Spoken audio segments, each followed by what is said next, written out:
Oh, red horse ko, miss na miss kita. Kasi gusto ko ng alak pa.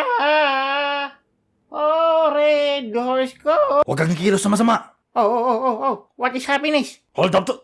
Ikaw na naman. Hoy, si Kamagayam. Kamusta ka na, pre? Walang nga. Umagang-umaga, ikaw unang biktima ko.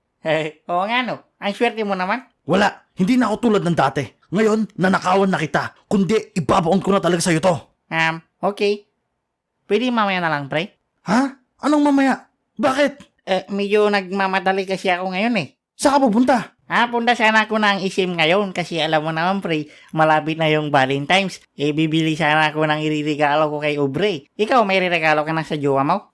Wala akong jowa eh. Pareho tayo. Naliligaw pa lang ako, halos 4 na taon na nga eh. Ngayon medyo nag-iisip ako kung anong magandang regalo ko sa kanya. Sa totoo lang, tinanong ko siya kagabi. Sabi ko, hello Aubrey, may tanong ako. Tapos sabi niya sa akin, ano naman yon? Tapos sabi ko, anong gusto mong regalo? Tapos sabi naman niya, kahit ano Douglas, hindi naman ako materialistic.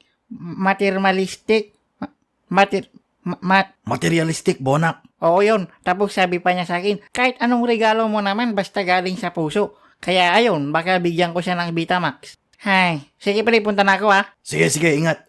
Teka. Hinold up pa kita eh. Sabing mamaya na, hindi ka pa makapaghintay. Makataktagi kang samot. Okay, sorry. Ha? Ba't ako sorry? Ilabas mo yung pera mo. Akin na. Pambili ko nga ito ng regalo. Ang kulit mo, para kang si Jonathan. Ay, Gegi, wala akong kinalaman dyan, ha? Gegi.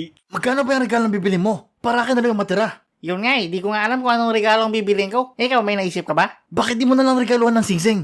Hindi ako marunong kumanta, pre. Singsing, ring, Bonak. Ring. Sinubukan ko na dati yan. Ayaw naman yan tanggapin. Aubrey, will you marry me?